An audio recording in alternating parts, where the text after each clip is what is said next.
सवाल माता जी करता हूँ, आप लोग पहले ध्यान से सुनिए। आप लोग इधर जितिया पर्व करती है माता जी? आप लोग जितिया पर्व करती है? तो कौन कौन माता जी करते? हाथ उठाइएगा, जल्दी उठाइए। आप लोग करती है जितिया पर्व? करती है माता जी, करती है। तो जितिया पर्व में इस बार कहा कि जो 4 बजे भोर में पारण नहीं होगा। पारण क्या बजे होगा? 5 बजे। कहा था ना, ध्यान से सुनिए, अभी उत्तर मिल जाएगा आपको।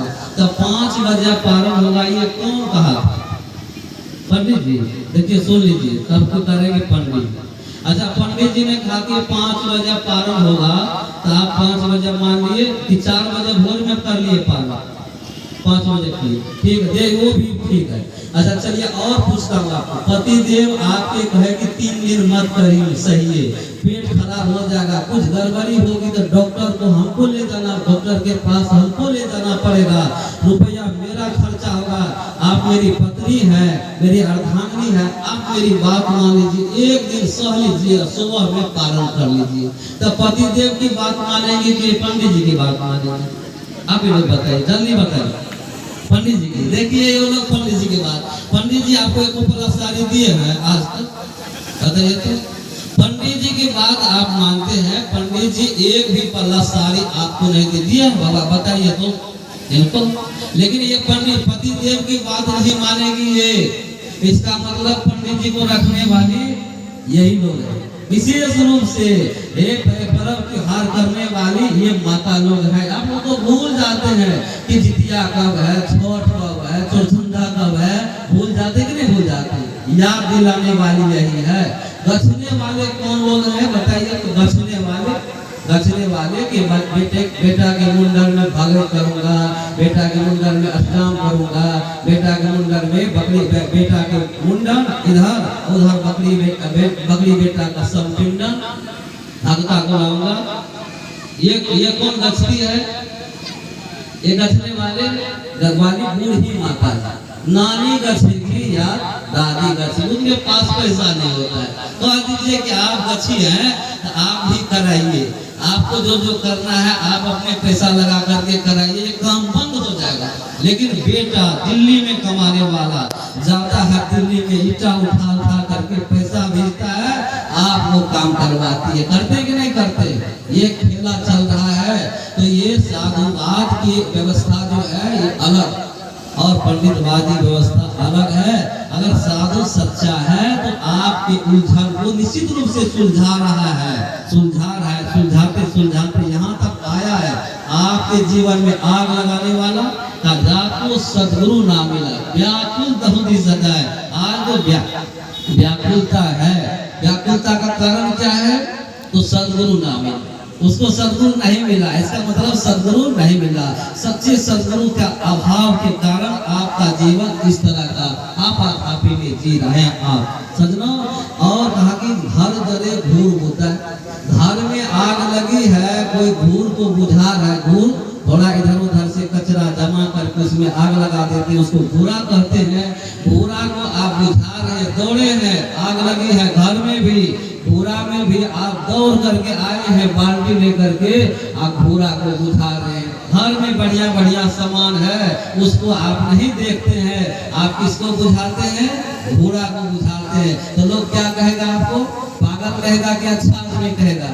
पागल कहेगा कि नहीं कहेगा? बताइए। घूरा को बुझा रहे हैं, बढ़िया बढ़िया सामान, ये पशु जल रहा है, बढ़िया बढ़िया कीमती जल रहा है, इस शरीर में बढ़िया बढ़िया कीमती चीज है, और हम कहाँ दौड़ रहे हैं? घूरा के चक्कर में। देवता पिया भवानी वो सब घूरा है, उस घोड़ा को बुझा रहे हैं दौड़ दौड़ करके। एक माता जी तैयार हो जाएगी कि हमको जाना है कहाँ?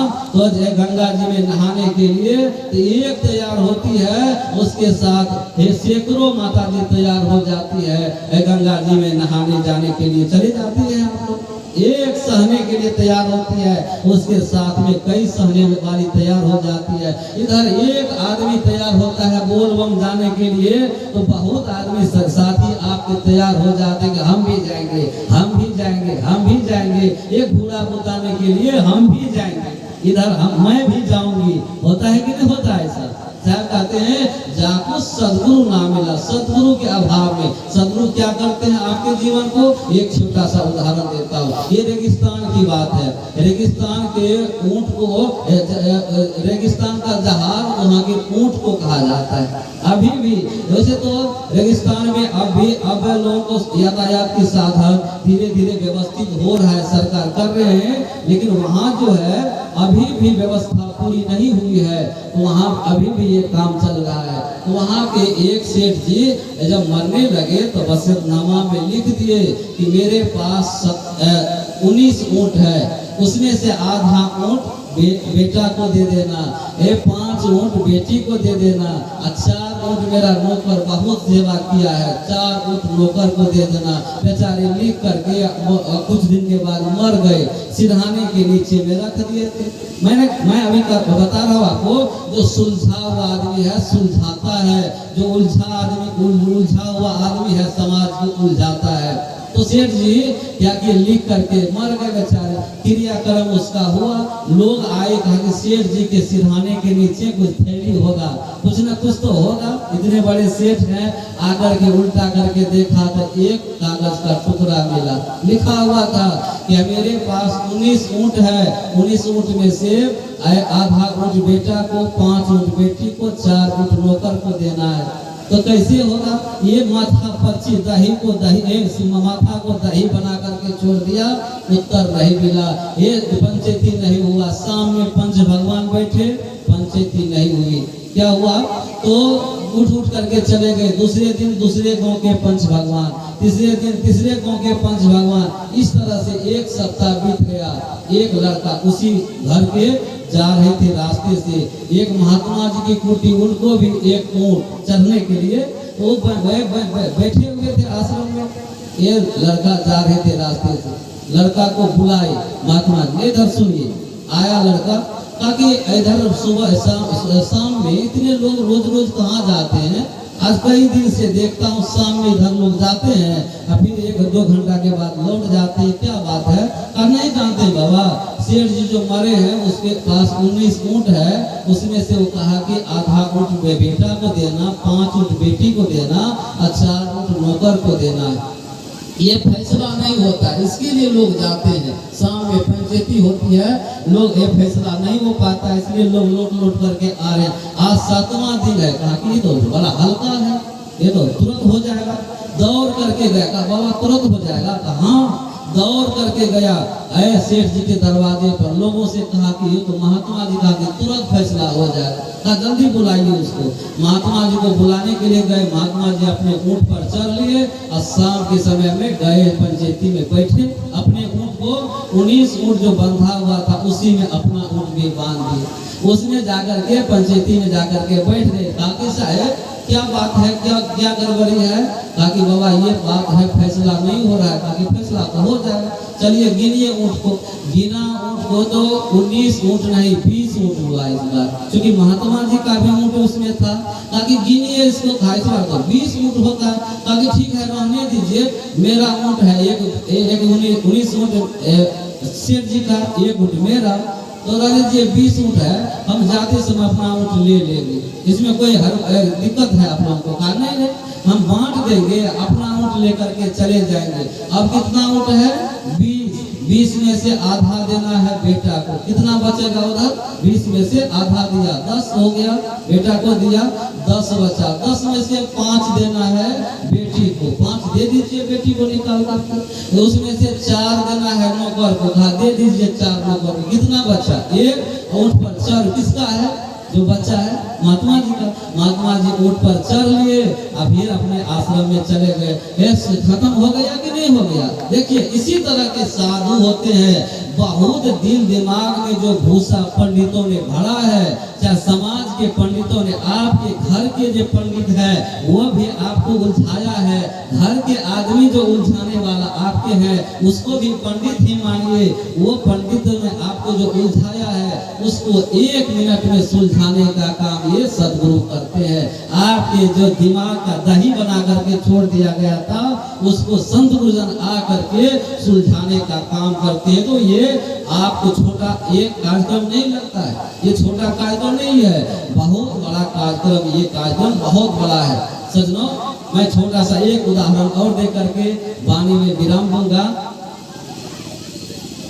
एक छोटा सा उदाहरण ये देखिए, इतने लोग को कम मैं नहीं समझता, मैं तो कहता हूँ कि एक आदमी काफी है, आग लगाने के लिए एक आदमी काफी। अभी सुन रहे थे ना आप लोग, रमाशंकर साहब जी आग लगा दिए हैं, पूरे देश में चिंगारी लग रही, यहाँ भी आग, वहाँ भी आग, वहाँ भी आग, चारों तरफ से लोग इनको बुला बुला करके पूछ रहे हैं। और ये हम लोगों को भी ले जा रहे हैं कि आप यहाँ चलिए। हम पहली बार यहाँ आए थे, उस बार नहीं आ पाए थे, जिस बार साहब जी आए थे तो इनको बड़ा कचोट हुआ कि साहब को नहीं कहे, असन साहब छूट गए, असन साहब छूट गए। इस बार देखिए सबसे पहले कहा कि आप ही का नाम 1 नंबर में रहेगा, इसलिए हमको यहाँ बुला करके कहाँ बहुत दूर दूर तक भी ले जाते हैं, कार्यक्रम करवाते रहते हैं। सजनों ये छोटा कार्यक्रम नहीं है, बहुत बड़ा कार्यक्रम है। मैं एक छोटा सा उदाहरण दे करके अपनी वाणी में विराम दूंगा और कुछ बातें बताऊंगा आपको। ये कार्यक्रम किस तरह से अकबर और बीरबल को सभी जानते। अकबर मुसलमान, बीरबल हिंदू थे, दोनों में गाढ़ी मित्रता, एक के बिना दूसरा रह नहीं सकते थे।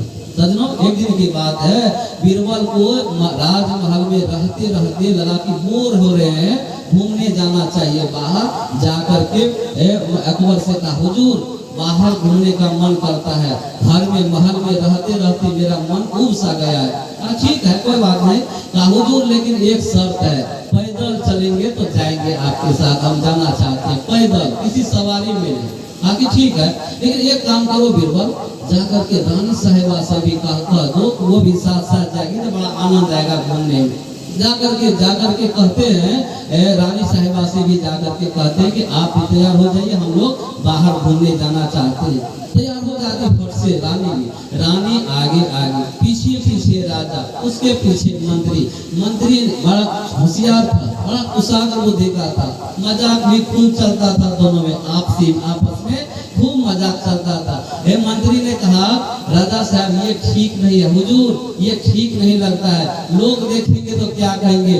रानी आगे आगे जा रही है, उसके पीछे पीछे आप जा रहे हैं, लोग देखेंगे तो हंसेंगे, क्या से क्या कहेंगे, ठीक नहीं लगता है। ओ ये हम हमारे साथ मजाक किया है, ये बीरबल हमारे साथ मजाक किया, अच्छा हम भी इसका बदला लेकर के छोड़ेंगे। झट से क्या करते हैं राजा साहब, जब मंत्री के पीछे चले जाते हैं। अब आगे आगे रानी, पीछे पीछे बीच में मंत्री और उसके पीछे राजा। राजा ने कहा कि मैं क्या मजाक करूंगा, महाराजा का दिमाग तो थोड़ा कमजोर होता है, जो कुशाग्र बुद्धि का होता है वही मंत्री होता है। मंत्री का बेटा मंत्री होगा कि नहीं होगा कोई गारंटी नहीं है, लेकिन राजा का बेटा राजा होता है, क्योंकि उसके पास दिमाग हो ना हो, राजा का बेटा होना चाहिए। उनके पास तो उतना दिमाग था नहीं अकबर के पास, तो अकबर ने सोचा कि अब क्या हम मजाक करेंगे, क्या करेंगे उसको। तो देखिएगा, 2 आदमी जब आपस में लड़ता है, एक कमजोर आदमी, एक बलवान आदमी, तो कमजोर आदमी का लक्षण क्या है, कैसे पकड़ेंगे। कमजोर आदमी का लक्षण है कि वो या तो चुट्टी काटेगा या तो दांत काटेगा, ये कमजोर का लक्षण है। और जो बलवान है तो पूरा मारेगा उसको। लेकिन कमजोर का लक्षण यही है कि वो या चुट्टी काटेगा या दांत काटेगा। उसके दिमाग में कुछ नहीं आया तो बीरबल के पीठ में चुट्टी काट लिया अकबर। तो बीरबल ने कहा कि अच्छा हमारे साथ अभी मजाक किया, हम इसका बदला अभी ले करके रहेंगे। ठीक है, वो क्या करते हैं, आगे आगे जो रानी जा रही थी तो रानी के पीठ में धीरे से ये बीरबल चुट्टी काटना। रानी तो गुस्सा से आंख लाल लाल करके, मैं आज तक किसी पराये पुरुष मेरे शरीर में हाथ नहीं लगाया है, ये घर में रह करके जिस थाली में खाता है उसी थाली में छेद करता है, इसको मैं छोड़ने वाली नहीं हूँ। पीछे मुड़ करके गुस्सा में आंख लाल लाल करके बीरबल के गाल पर एक तमाचा लगाती है। बीरबल कि आज तक किसी महिला के हाथ से तमाचा नहीं खाया हो। आज देखिए रानी के हाथ से तमाचा, अच्छा ठीक है, इसका बदला फिर मैं चुकाऊंगा, ले लूंगा, छोड़ूंगा नहीं। वो भी क्या करते हैं, आंख गुस्सा में लाल लाल करके पीछे मुड़ते हैं और राजा साहब के गाल पर एक तमाचा लगा देते हैं। राजा को आवाज, जब तक मैं राजा को कुछ फुरता तब तक मैं मंत्री कहते कि हुजूर मैंने तो कुछ नहीं किया, मैंने तो केवल पत्रवाहक का काम किया। आप जो चीज दिए मैं वह रानी तक पहुंचा दिया, रानी जो चीज दी मैं आप तक पहुंचा दिया। मैं तो बीच में पत्रवाहक का काम किया। आप छोटा काम करे, बड़ा काम करे, अच्छा काम करे, बुरा काम करे, सबका परिणाम एक दिन बहुत बड़ा बन करके आने वाला है। ये कार्यक्रम जो आप कर रहे हैं, इस कार्यक्रम का बहुत बड़ा परिणाम आपके जीवन में आने वाला है। आइए इन्हीं शुभकामनाओं के साथ चलते चलते एक और छोटा सा विशेष समाचार बता देना चाहता हूँ। आप लोग अभी मन के शुद्धि कर रहे हैं, बैठ करके कुछ तो नहीं, हिल डोल भी नहीं रहे, मन की शुद्धि में लगे हैं। आज सुबह के सत्र जो होगा आपका 5 बजे से 7 बजे तक, वो तन की शुद्धि